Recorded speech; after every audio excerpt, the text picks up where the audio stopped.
Hello दोस्तों, good morning. कैसे हैं आप सब? मैं कमलेश कुमार आप सभी का बहुत बहुत स्वागत करता हूं अपने यूट्यूब चैनल KRC, जहां सिलेक्शन एक जिद है। तो चलिए दोस्तों, आज हम शुरू करेंगे पॉलिटी का बहुत ही महत्वपूर्ण चैप्टर, मूल अधिकार। मूल अधिकार के बारे में आज चर्चा होगी। इससे पहले मैंने नीति निर्देशक तत्व, संघ की कार्यपालिका शक्ति, ये दो टॉपिक करा चुका हूं। तो चलिए आज शुरू करते हैं मूल अधिकार। आज का पहला क्वेश्चन शुरू करते हैं हम लोग। ब्रिटिश सम्राट द्वारा मैग्ना कार्टा पर हस्ताक्षर कब किया गया था? तो इसका आंसर होगा 1215 ईस्वी में। 1215 ईस्वी में। नेक्स्ट है अगला पॉइंट, अमेरिकी संविधान में मूल अधिकारों को कब शामिल किया गया? तो ये 1791 ईस्वी में। अमेरिकी संविधान में मूल अधिकारों को कब शामिल किया गया? तो 1791 में। नेक्स्ट है अगला पॉइंट, भारत में सर्वप्रथम मूल अधिकार की मांग किस विधेयक के माध्यम से की गई थी? तो स्वराज विधेयक 1895 ईस्वी। ठीक है, बाल गंगाधर तिलक के माध्यम से यह शुरू हुआ था। अगला पॉइंट है आपका, मानव अधिकारों की सार्वभौम घोषणा संयुक्त राष्ट्र महासभा ने किस वर्ष किया था? तो 10 दिसंबर 1948 को। 10 दिसंबर 1948 को। अगला पॉइंट है आपका, मूल अधिकार में परिवर्तन करने के लिए किस में संशोधन करना पड़ता है? तो संविधान में। ठीक है, VVI क्वेश्चन, मूल अधिकार में परिवर्तन करने के लिए किस में संशोधन करना पड़ता है? तो संविधान में। ऐसे क्वेश्चन में हम लोग अक्सर फंस जाते हैं। संविधान रहता है, ऑप्शन में संसद रहता है, फिर सर्वोच्च न्यायालय रहता है। तो इस टाइप के क्वेश्चन में हम लोग हमेशा फंसते हैं, तो इसलिए ऐसे क्वेश्चन को ध्यान से याद रखेंगे। अगला पॉइंट है, सभी मूल अधिकार किस प्रकार की शक्ति को मर्यादित करते हैं? तो विधायी शक्ति को। ठीक है, विधायी शक्ति को।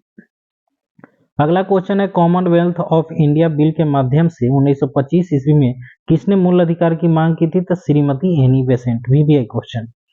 नेक्स्ट पॉइंट है, संविधान सभा द्वारा किसकी अध्यक्षता में मूल अधिकार पर परामर्श हेतु एक समिति का गठन किया गया था? तो वल्लभ भाई पटेल की अध्यक्षता में। ठीक है, वल्लभ भाई पटेल की अध्यक्षता में। अगला पॉइंट है, अल्पसंख्यक एवं मूल अधिकार पर परामर्श के लिए किसकी अध्यक्षता में उप समिति का गठन किया गया था? तो JB कृपलानी की अध्यक्षता में। JB कृपलानी। ठीक है, जो झंडा समिति के अध्यक्ष थे, JB कृपलानी। अगला पॉइंट है, किसने मूल अधिकारों को हमारी भावना के साथ किया गया वादा तथा सभ्य विश्व के साथ की गई संधि कहा था? ठीक है, तो ये कथन है डॉक्टर S राधाकृष्णन का। डॉक्टर S राधाकृष्णन जी का। नेक्स्ट अगला पॉइंट है, अनुच्छेद 12 के अधीन राज्य में क्या क्या शामिल है? तो नंबर 1, भारत सरकार एवं भारत की संसद शामिल है। दूसरे पॉइंट में प्रत्येक राज्य की सरकार एवं राज्य की विधानमंडल सम्मिलित है। तीसरा है स्थानीय प्राधिकारी सम्मिलित है। और चौथा अन्य प्राधिकारी सम्मिलित है। तो अनुच्छेद 12 के अधीन ये 4 पॉइंट जो है उसको ध्यान से याद रख लेंगे। नेक्स्ट है अगला पॉइंट, किस पद की संविधान में परिभाषा नहीं दी गई है? तो नागरिकों के पिछड़े वर्ग की। नागरिकों के पिछड़े वर्ग की परिभाषा नहीं दी गई है। अगला पॉइंट है, भारतीय संविधान के किस भाग में मूल अधिकार का उल्लेख किया गया? तो भाग 3। VVI question. नेक्स्ट है, किस अनुच्छेद में मूल अधिकारों का वर्णन किया गया? तो भाग 3 में अनुच्छेद 12 से 35 तक। भाग 3 में अनुच्छेद 12 से 35 तक। अगला पॉइंट है, भारतीय संविधान में मूल अधिकार किस देश से लिया गया? तो संयुक्त राज्य अमेरिका से। कहां से लिया गया? संयुक्त राज्य अमेरिका से। और संयुक्त राज्य अमेरिका की राजधानी कहाँ है? आप लोग को याद ही होना चाहिए। संयुक्त राज्य अमेरिका की राजधानी वाशिंगटन DC है। ठीक है, वाशिंगटन DC, जिसमें DC का फुल फॉर्म क्या होता है? District of Columbia. आगे बढ़ते हैं, भारतीय संविधान का मैग्ना कार्टा संविधान के किस भाग को कहा जाता है? तो संविधान के भाग 3 को। ठीक है, मैग्ना कार्टा बहुत ही महत्वपूर्ण क्वेश्चन है ये। अगला पॉइंट है, मूल संविधान में कितने मूल अधिकारों का प्रावधान किया गया था? तो मूल संविधान में मूल अधिकारों का प्रावधान जो था वो 7 था। ठीक है ना, मूल संविधान मतलब जब संविधान का निर्माण हुआ उस समय मूल अधिकारों की संख्या 7 थी। नेक्स्ट, संपत्ति के मूल अधिकार का प्रावधान संविधान के किस अनुच्छेद में किया गया है? तो अनुच्छेद 19 के 1 के 4 तथा अनुच्छेद 31 में। ठीक है, किया गया था। मूल अधिकार का प्रावधान संविधान के किस अनुच्छेद में किया गया था? 19 के 1 के 4 तथा अनुच्छेद 31 में किया गया था। लेकिन वर्तमान में भी मूल अधिकारों की जो संख्या है वो 6 ही है। तो चलिए आगे पढ़ते हैं हमारे जो मूल अधिकार 6 है उसके बारे में। फर्स्ट है समानता का अधिकार, ये अनुच्छेद 14 से 18 तक है, इसको ध्यान से याद रखेंगे। दूसरा है स्वतंत्रता का अधिकार, ये अनुच्छेद 19 से 22 तक है। तीसरा शोषण के विरुद्ध अधिकार, ये अनुच्छेद 23 से 24 है। चौथा है धर्म की स्वतंत्रता का अधिकार, ये 25 से 28 तक है। और पांचवा संस्कृति एवं शिक्षा संबंधी अधिकार, तो ये 29 और 30 में है। और छठा जो है हमारा मूल अधिकार संवैधानिक उपचारों का अधिकार, ये अनुच्छेद 32 में है। तो ये VVI, इससे हमेशा एग्जाम में क्वेश्चन पूछे जाते हैं, तो ध्यान से आप लोग अनुच्छेद भी याद रखेंगे, ठीक है। आगे बढ़ते हैं हम लोग। अगला पॉइंट है, राज्य की परिभाषा के अंतर्गत आते हैं तेल और प्राकृतिक गैस निगम। राज्य की परिभाषा के अंतर्गत आते हैं तेल और प्राकृतिक गैस निगम, जीवन बीमा निगम, स्थानीय एवं अन्य प्राधिकारी। ये तीन चीज जो है ना राज्य की परिभाषा के अंतर्गत आते हैं। अगला पॉइंट है आपका, संपत्ति के अधिकार को किस संविधान संशोधन के तहत मूल अधिकार की श्रेणी से हटाया गया था? तो 44वें संविधान संशोधन। मैंने एक बार बताया था पिछले वीडियो में कि 44वें संविधान संशोधन के तहत अधिकतर काम हटाने का ही हुआ है, तो इसे ट्रिक के अनुसार याद रखेंगे।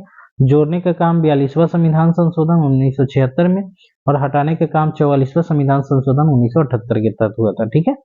नेक्स्ट है, संपत्ति के अधिकार, कानूनी अधिकार जो अब वर्तमान में कर दिया है, का उल्लेख किस अनुच्छेद में है? तो अनुच्छेद 300 के क में, अनुच्छेद 300 के क में।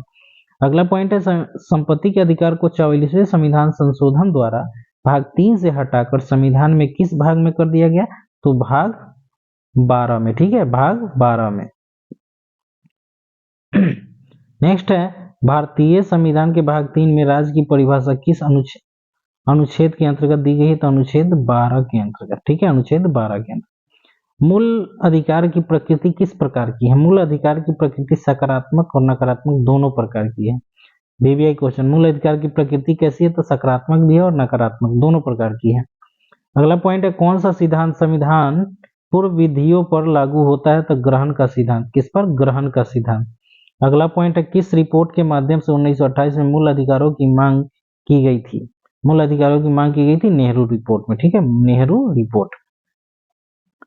अगला पॉइंट है आपका, मूल अधिकारों से संबंधित नेहरू रिपोर्ट कब पेश की गई थी? तो 1928 में, ठीक है। नेक्स्ट, मौलिक अधिकारों की प्रकृति किस प्रकार की है? तो वाद योग या न्यायोचित बोल सकते हैं, न्यायोचित बोल सकते हैं। अगला पॉइंट है, गोलकनाथ बनाम पंजाब राज्य में 1962 की प्रतिक्रिया स्वरूप संसद ने कौन सा संविधान संशोधन किया था? तो 24वां संविधान संशोधन, 24वां अधिनियम 1971 में ये संविधान संशोधन हुआ था। अगला पॉइंट है, केशवानंद भारतीय बनाम केरल राज्य 1973 बाद में न्यायाधीशों की संख्या कितनी थी? तो 13 थी, 13। नेक्स्ट है, केशवानंद भारती केस के समय भारत के मुख्य न्यायाधीश कौन थे? तो SM Sikri. VVI question, SM Sikri ji थे। नेक्स्ट है, निबंधन की युक्ति युक्ता किसका विषय है? तो न्यायिक पुनरावलोकन का, न्यायिक पुनरावलोकन का। अगला पॉइंट है, न्याय पूर्वावलोकन की शक्ति किस अनुच्छेद में अंतर्निहित है? तो ये अनुच्छेद 13, 32 और 136 में, 13, 32 एवं 136 में अंतर्निहित है न्यायिक पुनरीविलोकन की शक्ति, ठीक है। अगला पॉइंट है आपका, संविधान के किस अनुच्छेद में वर्णित है कि किसी भी अध्यादेश या अधिनियम के द्वारा मूल अधिकारों को छीन या समाप्त नहीं किया जा सकता? तो अनुच्छेद 13 में, ठीक है। नेक्स्ट है अगला पॉइंट, संविधान के अनुच्छेद 13 से संबंधित सिद्धांत कौन कौन से हैं? तो आच्छादन का सिद्धांत नंबर 1, दूसरा है पृथक्करणीयता का सिद्धांत, और तीसरा है अधित्याग का सिद्धांत, अधित्याग का सिद्धांत, ठीक है। नेक्स्ट अगला पॉइंट, भारत में न्यायिक पुनरावलोकन का सिद्धांत किस देश के संविधान से लिया गया है? तो अमेरिका के संविधान से, USA के संविधान से, ठीक है। नेक्स्ट पॉइंट है, अनुच्छेद 13 के 1 के अंतर्गत संविधान के भाग 3 से असंगत किन विधियों को शून्य घोषित किया गया? तो संविधान पूर्व विधियों को, संविधान पूर्व विधियों को शून्य घोषित किया गया। नेक्स्ट आगे की ओर हम लोग बढ़ते हैं। अगला पॉइंट है आपका, किस प्रकार की विधियों को अनुच्छेद 13 के 2 के अंतर्गत शून्य घोषित किया गया? तो मूल अधिकारों से असंगत ऐसी विधियों को जो संविधान के लागू होने के पश्चात राज्य द्वारा निर्मित की गई थी, इसे शून्य घोषित कर दिया गया अनुच्छेद 13 के 2 के अंतर्गत, ठीक है। अगला पॉइंट है, विधि का अर्थ संविधान के किस अनुच्छेद में दिया गया है? तो विधि का अर्थ संविधान के अनुच्छेद 13 के 3 के क में दिया गया, 13 के 3 के क में। नेक्स्ट है, मूल अधिकारों का सुरक्षा कवच किस अनुच्छेद को कहा जाता है? मूल अधिकारों का सुरक्षा कवच जो है ना अनुच्छेद 13 को कहा जाता है। नेक्स्ट, किस वाद के पश्चात उच्चतम न्यायालय ने आच्छादन का सिद्धांत प्रतिपादित किया था? तो भीखाजी बनाम मध्य प्रदेश राज्य, भीखाजी बनाम मध्य प्रदेश राज्य। अगला पॉइंट है, कांग्रेस के किस अधिवेशन में मूल अधिकारों की मांग की गई थी? तो 1931 कराची अधिवेशन। ठीक है, 1931 कराची अधिवेशन सरदार वल्लभ भाई पटेल की अध्यक्षता में। नेक्स्ट है, कराची अधिवेशन में जिस मूल अधिकार की मांग की गई थी उसका प्रारूप किसने बनाया था? तो जवाहरलाल नेहरू ने, जवाहरलाल नेहरू ने। ठीक है, नेक्स्ट आगे बढ़ते हैं हम लोग। मूल अधिकारों से संबंधित अनुच्छेद। अनुच्छेद 12, राज्य की परिभाषा। इसके अंतर्गत भारत की सरकार और संसद तथा राज्यों में से प्रत्येक राज्य की सरकार और विधानमंडल, सभी स्थानीय प्राधिकारी एवं अन्य प्राधिकारी। ठीक है, मतलब अनुच्छेद 12 में क्या है? तो राज्य की परिभाषा दी गई है। ठीक, अगला है अनुच्छेद 13, मूल अधिकारों से असंगत या उनका अल्पीकरण करने की विधियां। ठीक है, अनुच्छेद 13 क, संविधान लागू होने के पूर्व सभी विधि जो संविधान के भाग 3 में उल्लेखित मूल अधिकारों से असंगत है, सभी उस मात्रा तक शून्य होगी। ठीक है, अनुच्छेद 13 का 2, यदि राज्य ऐसी विधि बनाता है जो भाग 3 में उल्लेखित मूल अधिकारों से असंगत है, तो वह विधि उस मात्रा तक शून्य होगी जिस मात्रा में वह मूल अधिकारों का उल्लंघन करती है। ये 13 के 2 में है। अनुच्छेद 13 के 3 में देखेंगे विधि का अर्थ दिया गया है। VVI क्वेश्चन ये है, विधि का अर्थ किस अनुच्छेद में दिया गया? तो 13 के 3 में। 13 के 4 को देखते हैं हम लोग, यह 24वें संविधान संशोधन अधिनियम 1971 द्वारा जोड़ा गया। इसके अंतर्गत अनुच्छेद 13 की कोई बात अनुच्छेद 368 के तहत किए गए संविधान संशोधन पर लागू नहीं होगी। ठीक है, ये क्वेश्चन पूछा जा सकता है कि अनुच्छेद 13 का 4 किस संविधान संशोधन अधिनियम के तहत जोड़ा गया था?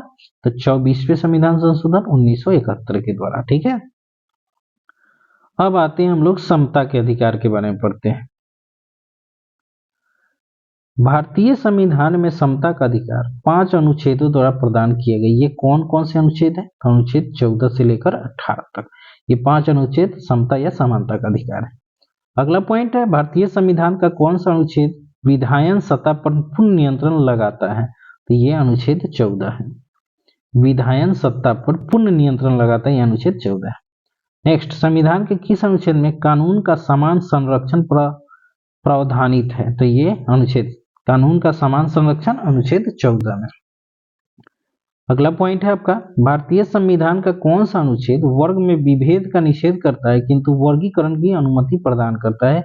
ये अनुच्छेद 14 ही है। ठीक है, तो देखिए सेंटेंस अलग अलग तरीके से लिखा गया है लेकिन बात वही है, तो आप लोग ध्यान से याद रखेंगे। एग्जाम में ऐसे ही आजकल किए जा रहे हैं, मतलब लिखने का स्टाइल बदल दिया गया है। अगला पॉइंट है आपका, विधि का नियम या कानून का अधिराज्य का अर्थ क्या है?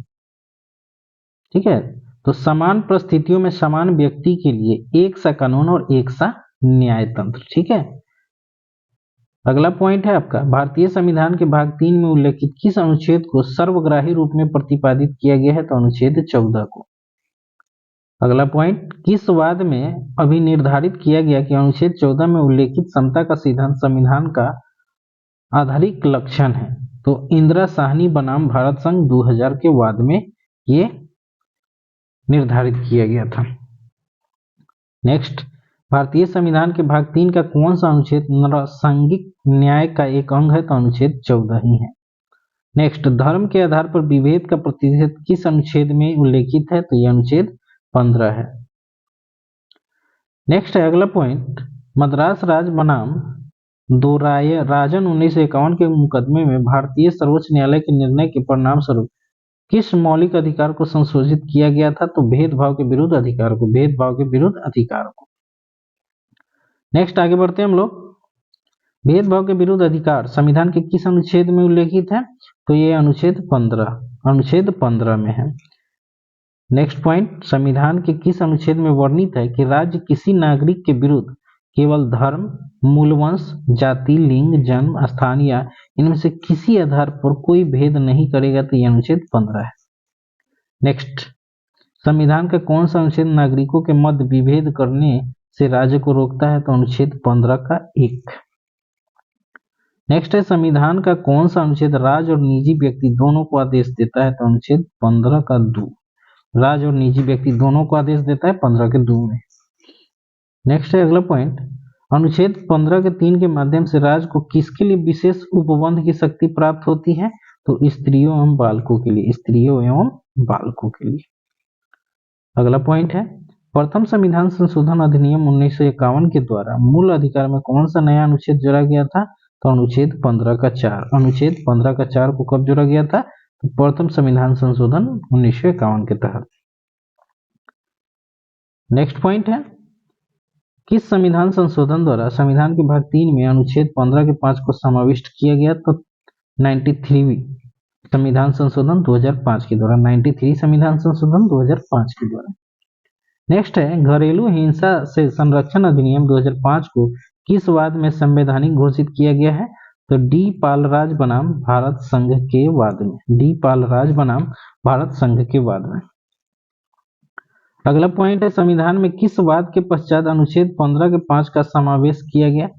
तो पीए इनामदार बनाम महाराष्ट्र राज्य, पीए इनामदार बनाम महाराष्ट्र राज्य। नेक्स्ट है, किस अनुच्छेद के तहत सामाजिक एवं शैक्षणिक दृष्टि से पिछड़े वर्गों की उन्नति के लिए या अनुसूचित जातियों और जनजातियों के लिए राज्य द्वारा विशेष उपबंध करने का प्रावधान किया गया है? तो अनुच्छेद 15 के 5 में, अनुच्छेद 15 के 5 में। नेक्स्ट है, संविधान के किस अनुच्छेद में अन्य पिछड़ा वर्ग के लिए आरक्षण प्रावधान किया गया है? तो अनुच्छेद 15 के 4 तथा 16 के 4 में, अनुच्छेद 15 के 4 तथा 16 के 4 में। नेक्स्ट है, 103वें संविधान संशोधन द्वारा भारतीय संविधान में कौन सा अनुच्छेद जोड़ा गया? तो अनुच्छेद 15 का 6 एवं 16 का 6। ठीक है। नेक्स्ट, संविधान का कौन सा अनुच्छेद लोक नियोजन के विषय में सभी नागरिकों को अवसर की समानता की प्रत्याभूति प्रदान करता है? तो अनुच्छेद 16 का 1 एवं 16 का 2। नेक्स्ट है, भाग 3 का कौन सा अनुच्छेद राज्य के अधीन नियोजन की दशा में लागू होता है? तो अनुच्छेद 16, अनुच्छेद 16। नेक्स्ट आगे बढ़ते हैं हम लोग, महत्वपूर्ण तथ्य है, देखते हैं इसको। अनुच्छेद 6 के क के तहत आर्थिक रूप से कमजोर वर्गों के लिए विशेष प्रावधान किए गए, VVI क्वेश्चन। अनुच्छेद 15 के 6 के ख में द्वारा आर्थिक रूप से कमजोर वर्गों को शिक्षा संस्था में 10% आरक्षण दिया गया है। और अनुच्छेद 16 के 6 आर्थिक रूप से कमजोर वर्गों के लिए पदों या नियुक्तियों में अधिकतम 10% की सुविधा प्रदान की गई। VVI क्वेश्चन है, ध्यान से याद रखेंगे। नेक्स्ट हम लोग आगे बढ़ते हैं। भारतीय न्यायालय को समान कार्य के लिए समान वेतन का मौलिक अधिकार निगमन करने हेतु सक्षम किस अनुच्छेद के तहत किया गया है? तो संविधान की प्रस्तावना में समाजवादी शब्द तथा अनुच्छेद 14 से 16 को मिलाकर पढ़ना, 16 से मिलाकर पढ़ना, 14 से 16। नेक्स्ट, संविधान में अनुच्छेद 16 के 4 के क किस संविधान संशोधन के माध्यम से अंतः स्थापित किया गया था? 77 संविधान संशोधन अधिनियम 1995। अनुच्छेद 16 के 4 के क किसके लिए सरकारी नौकरियों में पदोन्नति आरक्षण का प्रावधान करता है? तो अनुसूचित जाति एवं जनजाति के लिए। 16 के 4 के क में सरकारी नौकरियों में पदोन्नति जो होती है, इसका प्रावधान अनुसूचित जाति एवं जनजाति के लिए किया गया है। नेक्स्ट है, प्रथम पिछड़ा वर्ग आयोग का गठन कब किया गया था? तो 29 जनवरी 1953 को प्रथम पिछड़ा वर्ग आयोग का गठन 1953 में किया गया था। प्रथम पिछड़ा वर्ग आयोग के अध्यक्ष कौन थे? तो काका कालेलकर। ठीक है, दोनों याद रखेंगे। गठन हुआ था प्रथम पिछड़ा वर्ग आयोग का 1953 में और इसके प्रथम अध्यक्ष काका कालेलकर थे। नेक्स्ट है, द्वितीय पिछड़ा वर्ग आयोग का गठन किसकी अध्यक्षता में किया गया? तो VP मंडल के द्वारा, जनवरी 1979, मतलब 1979। नेक्स्ट है, अस्पृश्यता के उन्मूलन का प्रावधान संविधान के किस अनुच्छेद में है? तो अनुच्छेद 17, अनुच्छेद 17 में है। नेक्स्ट पॉइंट है आपका, मूल अधिकारों के किस संवर्ग में अस्पृश्यता के रूप में किए गए विभेदन के विरुद्ध संरक्षण समाविष्ट है? तो समता का अधिकार, समता का अधिकार में।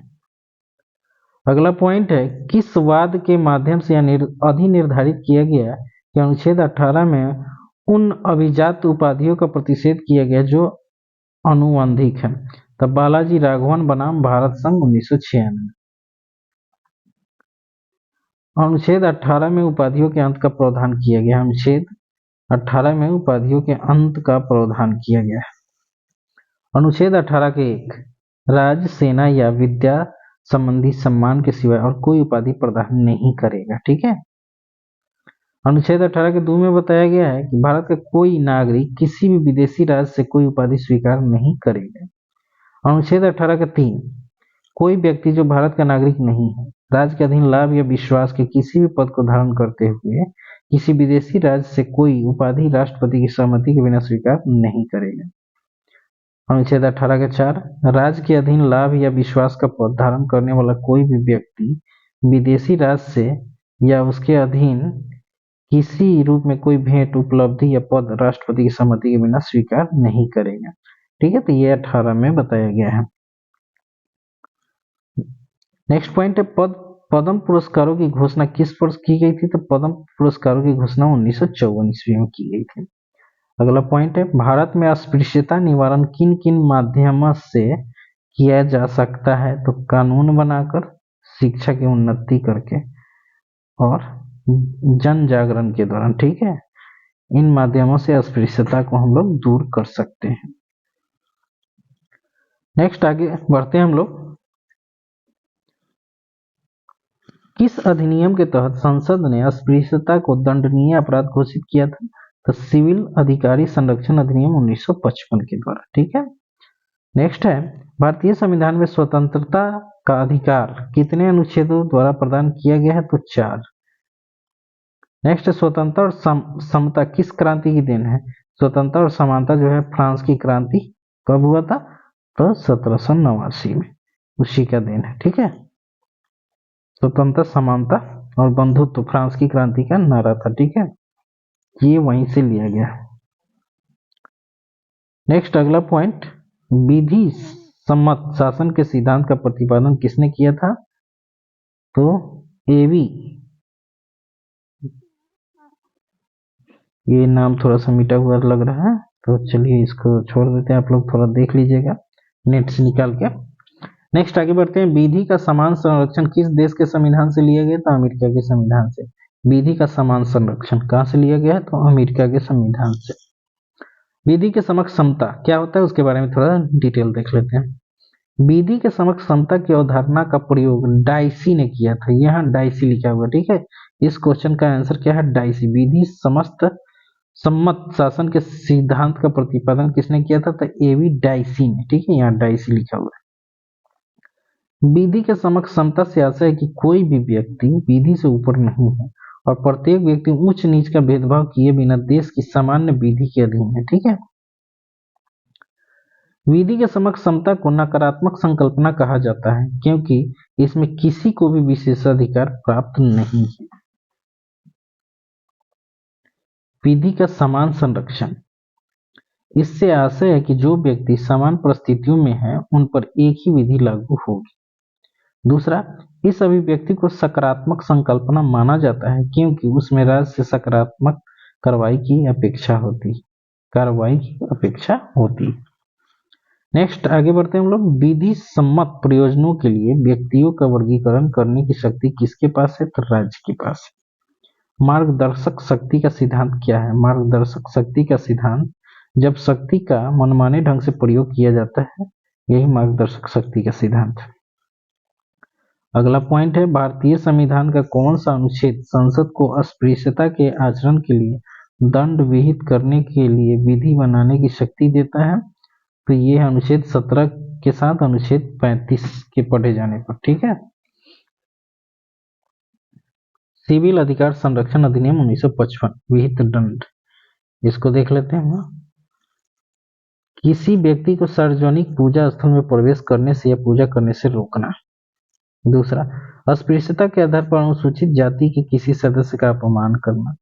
तीसरा, प्रत्यक्ष या अप्रत्यक्ष रूप से अस्पृश्यता का उपदेश देना।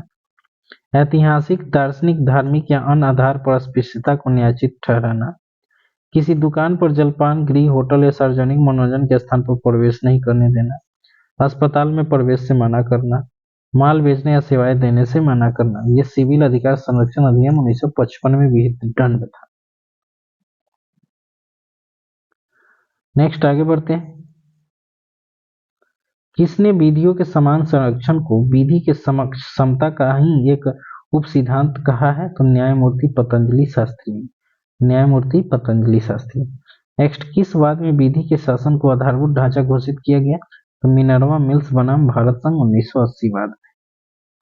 नेक्स्ट है, किस वाद में उच्चतम न्यायालय ने कहा कि समता और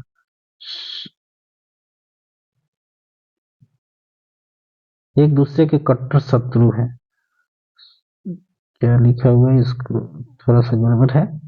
ईपी रोयम्पा बनाम तमिलनाडु राज्य 1974 में। नेक्स्ट अगला पॉइंट है, किस वाद में माना गया कि एक व्यक्ति स्वयं एक वर्ग माना जा सकता है तो चिरंजी लाल बनाम भारत संघ 1951 मामले में। ठीक है, बहुत ही इंपॉर्टेंट क्वेश्चन है, थोड़ा डीपली है लेकिन बहुत ही स्टैंडर्ड क्वेश्चन। पिछड़े वर्ग का निर्धारण किस आधार पर नहीं किया जा सकता तो आर्थिक आधार पर। ठीक है, आर्थिक आधार पर पिछड़े वर्ग का निर्धारण नहीं किया जा सकता। किस संविधान संशोधन अधिनियम द्वारा आर्थिक रूप से दुर्बल वर्गों के लिए आरक्षण का प्रावधान किया गया है तो 103वां संविधान संशोधन अधिनियम के द्वारा। ठीक है, नेक्स्ट 103वां संविधान संशोधन अधिनियम कब पारित हुआ तो 2019 में, 2019 में ये पारित हुआ है। अगला पॉइंट है, अनुसूचित जाति और जनजाति को पदोन्नति में आरक्षण का प्रावधान किस अनुच्छेद के तहत दिया गया है तो 16 के 4 के क के तहत, 16 के 4 के क के तहत अनुसूचित जाति और जनजाति। नेक्स्ट है, भारतीय संविधान के अनुच्छेद 16 के 4 के ख किस संविधान संशोधन के माध्यम से जोड़ा गया तो 81वां संविधान संशोधन अधिनियम 2000 के माध्यम से। नेक्स्ट, किस वाद में उच्चतम न्यायालय ने अग्रनयन के नियम को असंवैधानिक घोषित किया था तो देवासन बनाम भारत संघ वाद। नेक्स्ट है, इंदिरा साहनी बनाम भारत संघ मामले के समय उच्चतम न्यायालय के मुख्य न्यायाधीश कौन थे श्री एच.एम. कानिया, श्री एच.एम. कानिया। अगला पॉइंट है, किस वर्ग की संविधान में परिभाषा नहीं दी गई है तो पिछड़े वर्ग की परिभाषा संविधान में नहीं दी गई है। किस अनुच्छेद के तहत राज्य केवल सेना और विद्या संबंधी उपाधि प्रदान कर सकता है तो 18 के 1 के तहत। अब अगला पॉइंट है आपका स्वतंत्रता का अधिकार। स्वतंत्रता के अधिकार को देख लेते हैं। अनुच्छेद 19 वाक स्वतंत्रता आदि विषयक कुछ अधिकारों का संरक्षण। अनुच्छेद में अपराधों के लिए दोष सिद्धि के संबंध में संरक्षण। अनुच्छेद 21 प्राण एवं दैहिक स्वतंत्रता का संरक्षण। अनुच्छेद 21 के क्रम में शिक्षा का अधिकार। अनुच्छेद 21 के क्रम में शिक्षा का अधिकार। और अनुच्छेद 22 कुछ दशाओं में गिरफ्तारी एवं निरोध का संरक्षण। तो ये है 19 से 22 तक स्वतंत्रता का अधिकार। चलिए देखते हैं हम लोग। मूल संविधान में अनुच्छेद 19 के तहत कितनी स्वतंत्रताओं का प्रावधान किया गया था तो 7। भारतीय संविधान के अनुच्छेद 19 के तहत किन स्वतंत्रताओं पर राज्य द्वारा अनुसूचित जातियों जनजातियों के हितों में प्रतिबंध लगा सकता है तो संचरण तथा निवास की स्वतंत्रता पर। नेक्स्ट, वर्तमान में अनुच्छेद 19 के तहत कितनी स्वतंत्रताओं का उल्लेख किया गया है तो 6। अगला पॉइंट है, संविधान के किस अनुच्छेद में भाषण एवं अभिव्यक्ति की स्वतंत्रता के अधिकार का प्रावधान किया गया है तो अनुच्छेद 19 के 1 के क में भाषण एवं अभिव्यक्ति।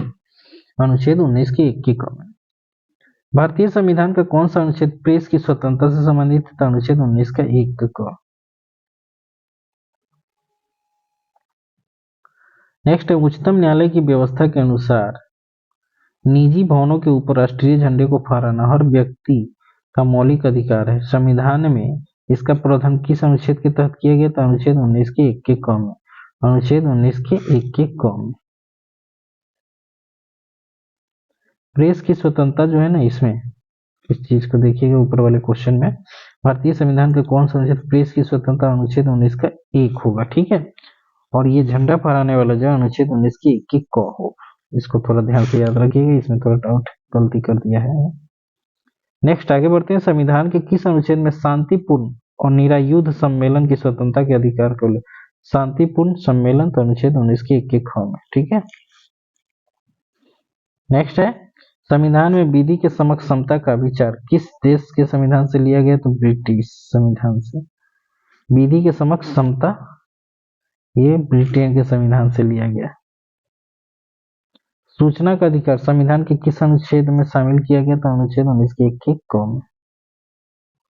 भारतीय संविधान के अनुच्छेद 19 के 1 के 6 में कितनी अभिव्यक्तियों का प्रयोग किया गया है? तो 4 प्रकार की अभिव्यक्तियों का प्रयोग।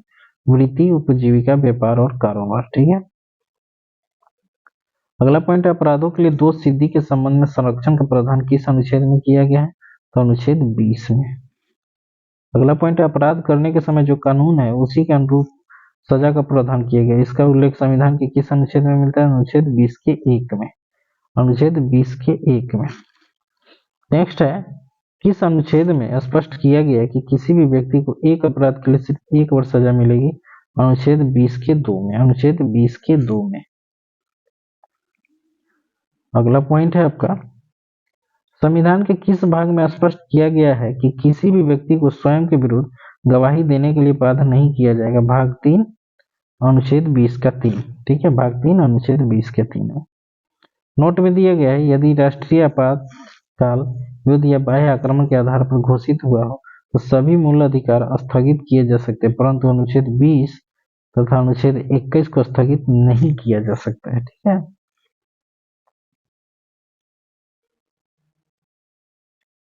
नेक्स्ट, भारतीय संविधान में मूल अधिकारों के निलंबन का उपबंध कहाँ मिलता है? तो अनुच्छेद 358 से 59। अनुच्छेद 358 और 359 में। अगला पॉइंट है अनुच्छेद 358 किस मूल अधिकारों के निलंबन से संबंधित है? तो अनुच्छेद 19 से।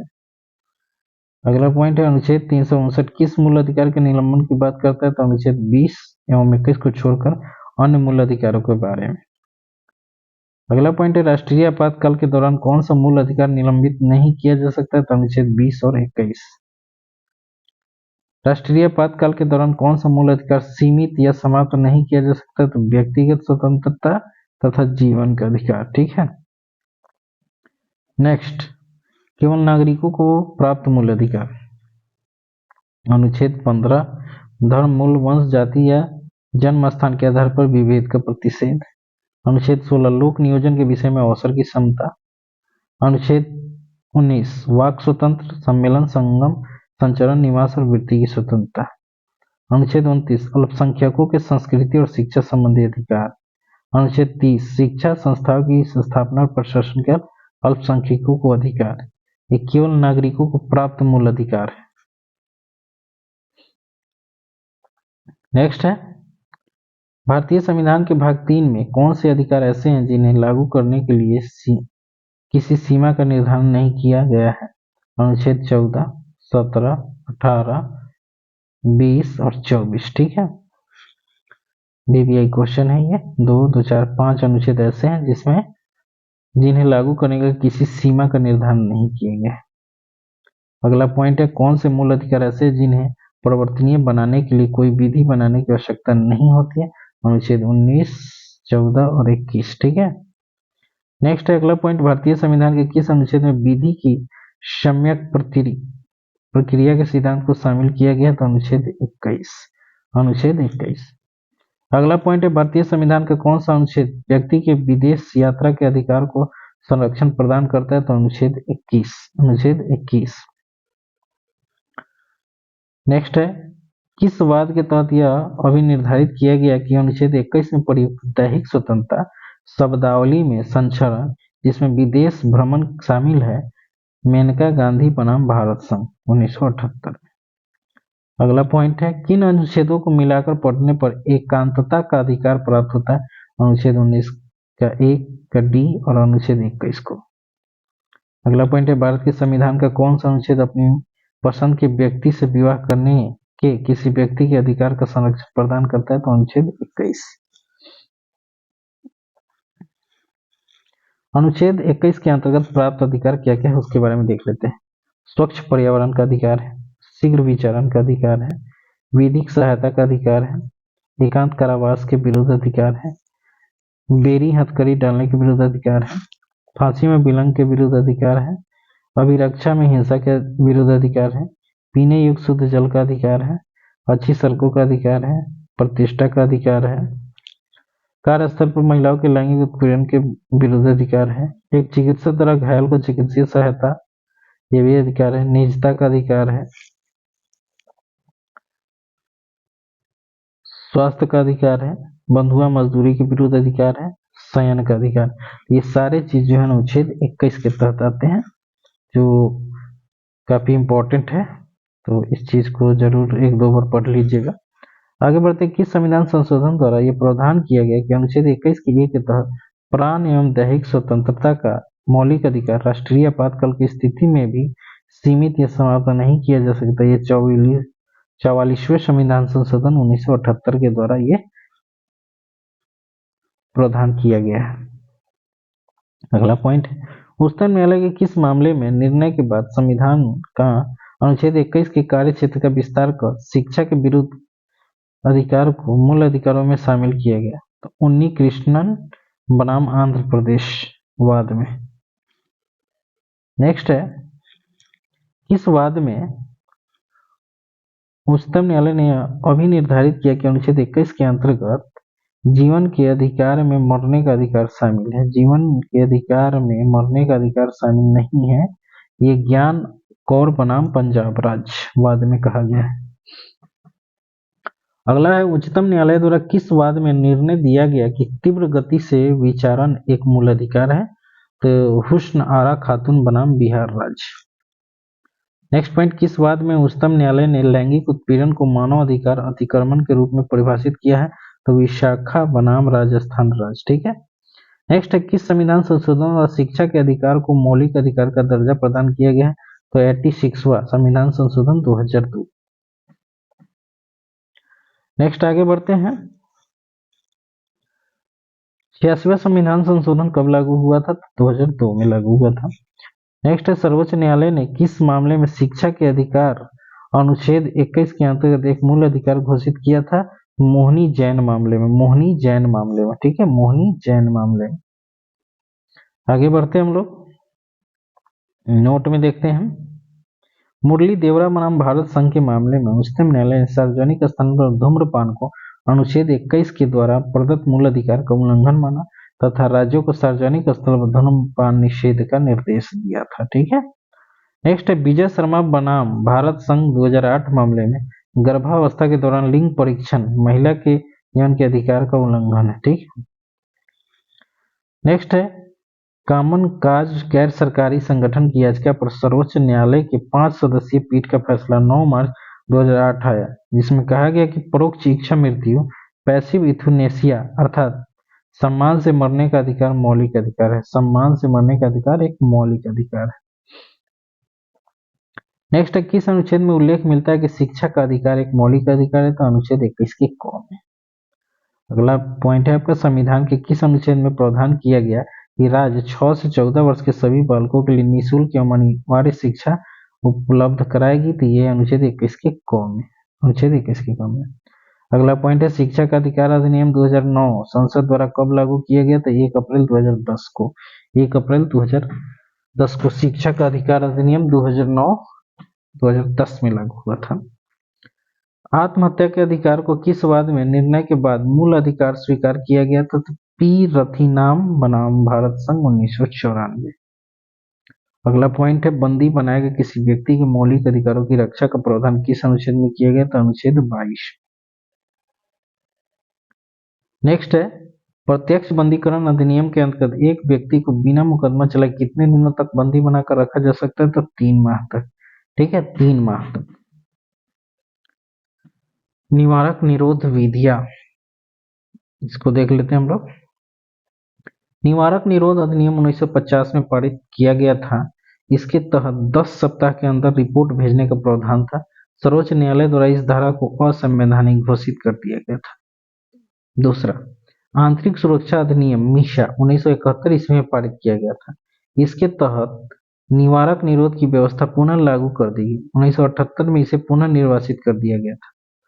तीसरा, विदेशी मुद्रा संरक्षण और तस्करी निवारण अधिनियम कोफेपोसा 1974 में पारित किया गया था। चौथा, राष्ट्रीय सुरक्षा कानून 1980 में पारित हुआ था। टाडा, आतंकवादी एवं विध्वंसक गतिविधियां निवारक अधिनियम 1985 के तहत पारित किया गया टाडा।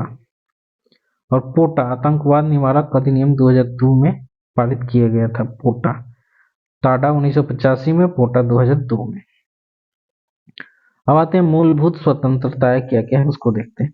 अनुच्छेद 19 के क वाक्य एवं अभिव्यक्ति की स्वतंत्रता मतलब बोलने की स्वतंत्रता। अनुच्छेद 19 के क शांतिपूर्वक और निरायुध सम्मेलन की स्वतंत्रता। अनुच्छेद 19 के क संगम या संघ या सहकारी समिति बनाने की स्वतंत्रता। अनुच्छेद 19 के घ भारत के राज्य क्षेत्र में सर्वत्र आबाद संचरण कहीं भी घूमने की स्वतंत्रता है, ठीक है। अनुच्छेद 19 के अंग भारत के राज्य क्षेत्र के किसी भी भाग में निवास करने और बसने की स्वतंत्रता। और अनुच्छेद 19 के 6 कोई वृत्ति उपजीविका व्यापार या कारोबार करने का अधिकार 19 के 6 में, ठीक है। नेक्स्ट आगे बढ़ते हैं हम लोग। कौन सी स्वतंत्रता को अन्य स्वतंत्रताओं की जननी माना जाता है? तो वाक की स्वतंत्रता को, ठीक है। नेक्स्ट, किसने कहा कि वाक और प्रेस की स्वतंत्रता सभी लोकतांत्रिक संस्थाओं की नींव है? तो न्यायमूर्ति पतंजलि शास्त्री ने कहा। न्यायमूर्ति पतंजलि शास्त्री ने कहा। नेक्स्ट, संचरण के अधिकार के कितने आयाम है? तो 3 आयाम है। देश के भीतर संचरण का अधिकार, देश के बाहर संचरण का अधिकार और देश में वापस आने का अधिकार, ये तीनों है। नेक्स्ट, किस वाद के तहत ऋषिकेश महापालिका क्षेत्र में लगे प्रतिबंध को संवैधानिक घोषित किया गया था? तो ओम प्रकाश बनाम उत्तर प्रदेश राज्यवर्त।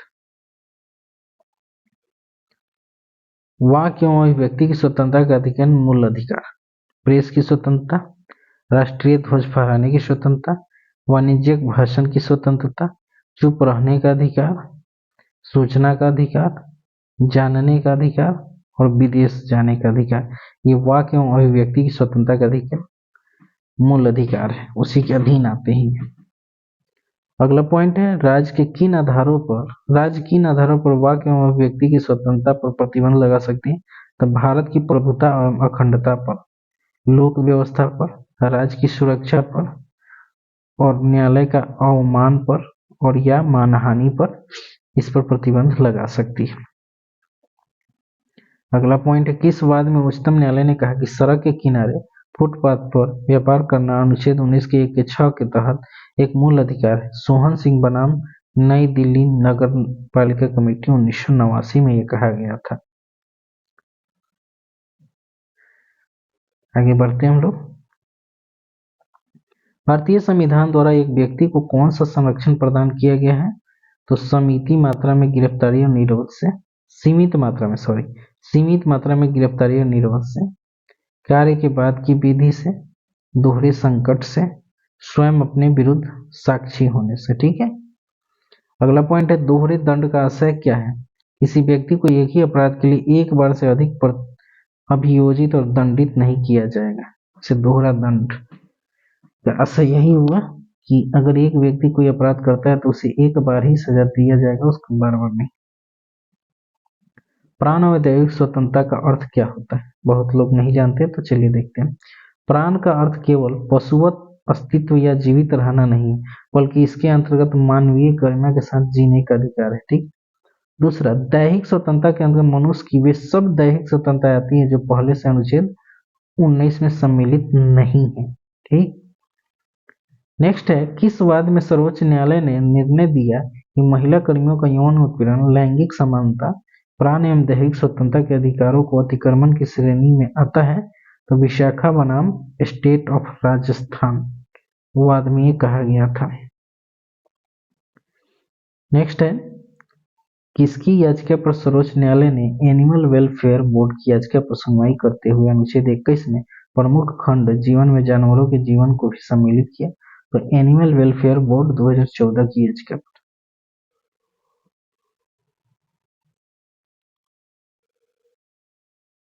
अगला पॉइंट है आपका, भारतीय संविधान के अनुच्छेद 22 के अंतर्गत कितनी प्रकार की गिरफ्तारियों का उल्लेख किया गया? तो 2 प्रकार की, समान दांडिक विधि के अधीन, निवारक निरोध विधि के अधीन, ठीक है, ये 2 प्रकार से। किसे अनुच्छेद 22 का संरक्षण नहीं मिल पाता है? तो अंतर्देशीय शत्रु और निवारक निरोध की विधि के अधीन निरुद्ध व्यक्ति को अनुच्छेद 22 का संरक्षण नहीं मिलता है।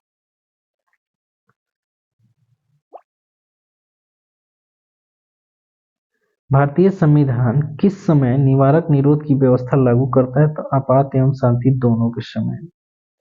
अगला पॉइंट है, भारत में निवारक निरोध को संवैधानिक दर्जा प्रदान करने का क्या उद्देश्य है? देश की एकता, अखंडता और समाज विरोधी तथा सुरक्षा को क्षति पहुंचाने वाले तत्वों को नियंत्रित करना। नेक्स्ट, भारतीय संविधान के अनुच्छेद 22 के 4 तथा 5 के अधीन निवारक निरोध के अंतर्गत गिरफ्तार व्यक्ति के संबंध में किया गया प्रावधान क्या क्या है? तो इसके अंतर्गत गिरफ्तार व्यक्ति 3 मास तक निरुद्ध किया जा सकता है। दूसरा पॉइंट है, गिरफ्तार व्यक्ति को गिरफ्तारी का आधार बताया जाएगा। तीसरा, निरुद्ध व्यक्ति को निरोध आदेश के विरुद्ध अभ्यवेदन करने का अवसर प्रदान किया जाएगा। ठीक है, अवसर दिया जाएगा।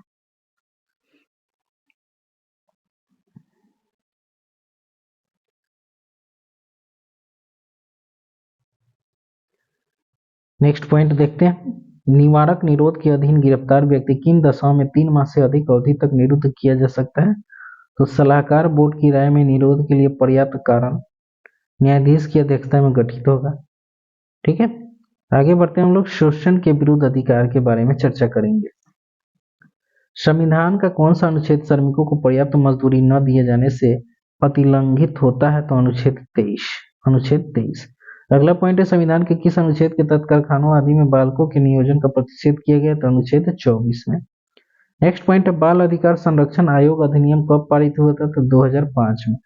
बाल अधिकार संरक्षण आयोग अधिनियम 2005 में पारित हुआ। बाल अधिकार संरक्षण आयोग का गठन कब हुआ था? तो 2007 में। ठीक है, अधिनियम पारित हुआ था, ये गठन हुआ था 2007 में। दोनों ध्यान से याद रखिएगा, 5 में अधिनियम बना, 7 में गठन हुआ। यदि राज्य दुर्भिक्ष के समय न्यूनतम मजदूरी से कम देता है तो संविधान के किस अनुच्छेद का उल्लंघन माना जाएगा? तो अनुच्छेद 23 का। ठीक है, नेक्स्ट, किस प्रकार का आदेश बलात् श्रम के अंतर्गत नहीं आता है? तो फर्स्ट है, देश की रक्षा के लिए सेना में अनिवार्य भर्ती और कठिन परिस्थितियों में पुलिस की सहायता करना। ये 2 प्रकार का जो है ना बलात् श्रम के अंतर्गत नहीं आता है। अगला पॉइंट है, कौन सा श्रम बेगार की श्रेणी में नहीं आता है? बंदी को कठिन कारावास के दंड में कठोर श्रम कराया जाना, ये बेगार की श्रेणी में नहीं आता है। अगला पॉइंट है, संविधान का अनुच्छेद 24 कितने वर्ष से कम बालकों के नियोजन का प्रतिषेध करता है? तो 14 वर्ष से कम का। बालकों के नियोजन से संबंधित अधिनियम कब कब बने थे उस पर देख लेते हैं। बालक नियोजन अधिनियम 1938 में पहला बना। बालक श्रम प्रतिषेध और विनिमय अधिनियम 1986 में बना। फिर कारखाना अधिनियम 1948 में बना था। खान अधिनियम 1953 में। शिशु अधिनियम 1966 में। ये बालकों के नियोजन से संबंधित अधिनियम है जो बार बार बने थे। तो ये एक साथ संग्रह आपको मिल गया, जरूर याद रखिएगा। अगला पॉइंट है, भारतीय संविधान के किस अनुच्छेद के अंतर्गत संरक्षण राज्य तथा व्यक्ति दोनों के विरुद्ध प्राप्त है? तो अनुच्छेद 23। नेक्स्ट है, मानव दुर्व्यापार के अंतर्गत शामिल है तो दास प्रथा, बेगार अथवा बलात् श्रम, मनुष्यों का वस्तुओं की भांति क्रय विक्रय तथा बंधुआ मजदूरी, स्त्रियों एवं बच्चों का अनैतिक व्यापार एवं देवदासिया। ये सारे चीज मानव दुर्व्यापार के अंतर्गत आते हैं।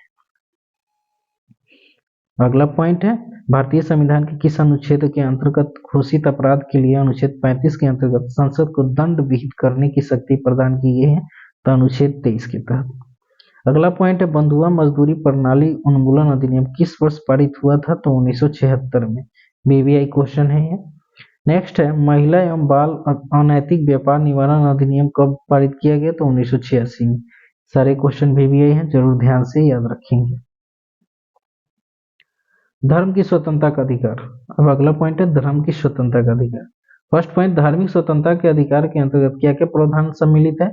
धर्म प्रचार करने का अधिकार, धर्म प्रचार करने का अधिकार, सिखों को कृपाण धारण करने और रखने का अधिकार, राज्यों को समाज सुधारक विधि निर्माण का अधिकार। नेक्स्ट है, अंतःकरण की और धर्म के आबाद रूप से मानने, आचरण और प्रचार करने की स्वतंत्रता की बात संविधान के किस अनुच्छेद में की गई है? तो अनुच्छेद 25 में। नेक्स्ट है, राज्य द्वारा किसके अर्जन से अनुच्छेद 25 या 26 का उल्लंघन नहीं होता है? मस्जिद, चर्च, मंदिर और उपासना स्थलों का। ठीक है, नेक्स्ट आगे बढ़ते हैं हम लोग। भारतीय संविधान के किस अनुच्छेद में धार्मिक कार्यों के प्रबंधन का प्रावधान किया गया? तो अनुच्छेद 26। नेक्स्ट, संविधान के किस अनुच्छेद के तहत प्रावधान किया गया कि किसी भी व्यक्ति को ऐसे करों के भुगतान करने के लिए बाध्य नहीं किया जाएगा जिनके आगम किसी धर्म विशेष की उन्नति के लिए व्यय किए जाते हैं? अनुच्छेद 27। नेक्स्ट है, संविधान के किस अनुच्छेद में उल्लेख किया गया कि राज्य निधि से पूर्णतः पोषित किसी शिक्षा संस्था में कोई धार्मिक शिक्षा नहीं दी जाएगी? तो अनुच्छेद 28 के 1 में। नेक्स्ट है, भारतीय संविधान में कहां पर धर्म और उपासना के विषय में बात की गई? तो उद्देशिका और अनुच्छेद 25 से 28 तक। अगला पॉइंट है, भारतीय संविधान में अनुच्छेद 25 से 28 तक धार्मिक स्वतंत्रता का अधिकार किससे प्राप्त है? तो सभी व्यक्तियों को, भारतीय तथा विदेशी दोनों। नेक्स्ट है, पंथ निरपेक्ष शब्द उद्देशिका में किस संविधान संशोधन के माध्यम से जोड़ा गया? तो 42वां संविधान संशोधन 1976। नेक्स्ट है, पंथ निरपेक्षता का क्या अर्थ है? सभी राज्य सभी धर्मों के प्रति तटस्थ एवं निष्पक्ष व्यवहार करेगा। पंथ निरपेक्षता का मतलब यही होता है। अगला पॉइंट है, 25 के ए के अनुसार राज्य किन आधारों पर व्यक्ति की धार्मिक विधि द्वारा निर्बंधन आरोपित कर सकता है? तो लोक व्यवस्था के आधार पर, स्वास्थ्य के आधार पर और सदाचार के आधार पर। ठीक है। अगला पॉइंट है, पंथ निरपेक्षता के आधार पर प्रथम प्रजातंत्र की स्थापना किस देश में हुई थी? तो संयुक्त राज्य अमेरिका में। अगला पॉइंट है, वर्तमान में 9वीं अनुसूची में कुल कितने अधिनियम शामिल है? तो 284 को। अगला पॉइंट है, किस प्रकार की स्थापित संस्था अनुच्छेद 30 के 1 के तहत संरक्षण का दावा नहीं कर सकती है? तो वाणिज्यिक प्रयोजन से स्थापित संस्था। अगला पॉइंट है आपका, संविधान में अनुच्छेद 31 के ख और 9वीं अनुसूची को स्थापित करने का मूल उद्देश्य क्या था? कृषि भूमि सुधार और इसी प्रकार के कल्याणकारी अन्य उपायों का प्रोन्नयन था। ठीक है। नेक्स्ट आगे बढ़ते हैं। 1975 के अंतर्गत किन विषयों को 9वीं अनुसूची में डाल दिया गया? तो लोक प्रतिनिधित्व अधिनियम 1951, 1974 का संशोधन अधिनियम, निर्वाचन विधि अधिनियम 1975। ये तीनों को 1975 के आपात के दौरान 9वीं अनुसूची में डाल दिया गया था। अगला है, संस्कृति और शिक्षा संबंधी अधिकार। संविधान का कौन सा अनुच्छेद अल्पसंख्यक वर्गों के हितों का संरक्षण करता है? तो अनुच्छेद 29। नेक्स्ट है, भारतीय संविधान का कौन सा अनुच्छेद अल्पसंख्यकों को अपनी मनपसंद के शिक्षण संस्थाओं को स्थापित एवं संचालित करने के अधिकार को संरक्षण प्रदान करता है? तो अनुच्छेद 30। नेक्स्ट पॉइंट है, संविधान के किस अनुच्छेद में उल्लेख मिलता है कि शिक्षा संस्थाओं को सहायता देने में राज्य किसी भी शिक्षण संस्थान के विरुद्ध इस आधार पर विभेद नहीं करेगा कि वो धर्म या भाषा पर आधारित किसी अल्पसंख्यक वर्ग के प्रबंध में है? तो अनुच्छेद 30 के 2। नेक्स्ट, किस संविधान संशोधन के द्वारा संपत्ति के अधिकार को मूल अधिकार से हटाकर विधि के कानूनी अधिकार बना दिया गया? तो 44वां संविधान संशोधन 1978। अगला पॉइंट है, संपत्ति के अधिकार को कानूनी अधिकार की मान्यता किस अनुच्छेद के तहत दी गई है? तो अनुच्छेद 300 के क में। भारतीय संविधान के किस अनुच्छेद के तहत 9वीं अनुसूची में शामिल अधिनियमों का संरक्षण प्राप्त है? तो अनुच्छेद 31 के ख के तहत। अगला पॉइंट है, संविधान में किन विधियों को अनुच्छेद 21 के क के संरक्षण प्राप्त है? किसी संपत्ति का प्रबंध राज्य द्वारा किया जाना। दूसरा, राज्य द्वारा संपदा का अर्जन। तीसरा, कंपनियों का सम्मेलन। चौथा, निर्देशकों या शेयरधारकों के अधिकारी का निर्वाचन या उपांतरण। और पांचवा, खनिज पट्टों का निर्वाचन या उपांतरण। यह अनुच्छेद 31 के तहत किया गया।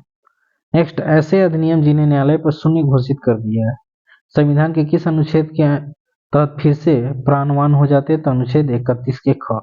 अनुच्छेद 31 के ख के तहत। नेक्स्ट, किस अनुच्छेद के अंतर्गत उल्लेखित है कि किसी भी व्यक्ति को कानून के प्राधिकार के सिवाय उसकी संपत्ति से वंचित नहीं किया जाएगा? अनुच्छेद 31 के 1 में। ठीक है। अगला पॉइंट है, किस संविधान संशोधन द्वारा संविधान में अनुच्छेद 31 के क अनुच्छेद 31 के ख को जोड़ा गया था? तो प्रथम संविधान संशोधन अधिनियम 1951 के द्वारा। अगला पॉइंट है, संपत्ति के अधिकार को मौलिक अधिकार की श्रेणी से हटाकर संविधान के किस भाग में रखा गया? तो भाग 12 के अध्याय 4 में रखा गया। अगला पॉइंट है, 44वें संविधान संशोधन के समय भारत के प्रधानमंत्री कौन थे? तो मोरारजी देसाई। ठीक है। 1978 में कौन थे? मोरारजी देसाई। अगला पॉइंट है आपका, संवैधानिक उपचारों का अधिकार। फर्स्ट पॉइंट, संवैधानिक उपचारों के अधिकार का प्रावधान संविधान के किस अनुच्छेद में है? तो अनुच्छेद 32 में। नेक्स्ट, संवैधानिक उपचारों के अधिकार को संविधान की आत्मा किसने कहा था? तो डॉक्टर भीमराव अंबेडकर ने। किसने कहा था? डॉक्टर भीमराव अंबेडकर ने। अगला पॉइंट है आपका, उच्चतम न्यायालय द्वारा किस अनुच्छेद के तहत रीट जारी किए जाते हैं? तो अनुच्छेद 32। नेक्स्ट, उच्च न्यायालय किस अनुच्छेद के तहत रीट जारी करता है? तो अनुच्छेद 226 के तहत। उच्चतम न्यायालय जो है 32 के तहत और उच्च न्यायालय 226 के तहत। अगला पॉइंट है, मूल अधिकारों के संरक्षण के लिए उच्चतम और उच्च न्यायालय कितने प्रकार की रीट जारी कर सकते हैं? तो 5 प्रकार की। नेक्स्ट, किस प्रलेख को किसी व्यक्ति की स्वतंत्रता का महान संरक्षण माना जाता है? तो बंदी प्रत्यक्षीकरण। नेक्स्ट, संवैधानिक उपचारों में किसे पोस्टमार्टम कहा गया? तो अधिकार परीक्षा को। अधिकार परीक्षा को। ऐसी याचिका जो न्यायपालिका द्वारा जारी की जाती है तथा जिसमें कार्यपालिका से कहा जाता है कि वह ऐसा कार्य करे जो उसे प्रदत्त शक्तियों के अंतर्गत करना चाहिए, उस रीट को क्या कहा जाता है? तो मैंडमस परमादेश कहते हैं। ठीक है, परमादेश। ये सब इन चीजों को आप लोग ना ध्यान से पढ़िएगा, समझिएगा, क्या कि आपको मेंस में भी अगर कुछ लिखना पड़े तो आप लोग अच्छे से लिख सकते हैं, क्या कि ये थोड़ा सा डिफिकल्ट है लेकिन आपके दरोगा, बिहार एसएससी और बीपीएससी के लिए बहुत ही इंपॉर्टेंट नोट्स है। नेक्स्ट है, मूल अधिकारों का संरक्षण कौन करता है? तो न्यायपालिका। मूल अधिकारों का संरक्षक कौन करता है? तो न्यायपालिका। नेक्स्ट, संसद मौलिक अधिकारों में संशोधन कर सकती है, किन मामले में यह निर्णय आया था? तो केशवानंदन भारती मामले में आया था 1973 में। मूल अधिकारों से संबंधित केस, ए गोपालन बनाम मद्रास राज्य 1950 में, गोलकनाथ बनाम पंजाब राज्य 1967 में, केशवानंदन भारती बनाम केरल राज्य 1973 में और मिनर्वा मिल्स बनाम भारत संघ 1980 में। ठीक है, ये सब केस हुआ था, मूल अधिकारों से संबंधित है। नेक्स्ट, किस मामले में सर्वोच्च न्यायालय ने निर्णय दिया कि किसी भी राष्ट्रगीत गाने के लिए बाध्य नहीं किया जा सकता? किसी को भी राष्ट्रगीत गाने के लिए बाध्य नहीं किया जा सकता। ये है बिजोई इम्यूनल बनाम केरल राज्य 1986 में। अगला पॉइंट है, सर्वोच्च न्यायालय ने आधारभूत ढांचे का सिद्धांत किस वाद में दिया था? तो केशवानंद भारती बनाम केरल राज्य 1973 में। अगला है महत्वपूर्ण तथ्य, भारत में नागरिक और विदेशी दोनों को समान रूप से प्राप्त मूल अधिकार। विधि के समक्ष समता अनुच्छेद 14 प्राप्त है दोनों को। अपराधों के लिए दोष सिद्धि के संबंध में अनुच्छेद 20 प्राप्त है। प्राण एवं दैविक स्वतंत्रता दोनों को प्राप्त है अनुच्छेद 21 के तहत। शिक्षा का अधिकार अनुच्छेद 21 के क के तहत प्राप्त है भारतीय एवं विदेशी को दोनों को। शोषण के विरुद्ध अधिकार 23-24 ये दोनों को प्राप्त है। और धर्म की स्वतंत्रता का अधिकार अनुच्छेद 25, 26, 27, 28 ये चारों जो है ना, ये विदेशी एवं भारतीय दोनों को प्राप्त है।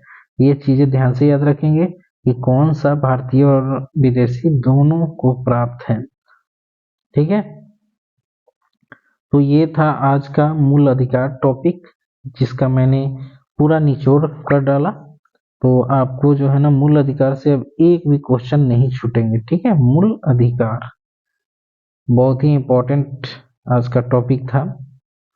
तो आशा करता हूँ कि आप लोगों को ये पसंद आया होगा और आप लोग जरूर इसे एक बार 2 बार देखे, पढ़े, फिर आप लोग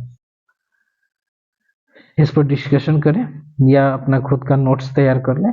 तो दोस्तों, आपसे फिर से आग्रह है कि KRC यूट्यूब चैनल को जरूर सब्सक्राइब करें, लाइक करें और शेयर करें। अगर आप लोगों को अच्छा लगे तभी लाइक करें, अन्यथा कोई जबरदस्ती नहीं है कि आप लोगों को शेयर करना ही है या लाइक करना ही है। तो धन्यवाद दोस्तों, ये सेशन आप लोगों को कैसा लगा आप लोग जरूर बताइए कमेंट करके।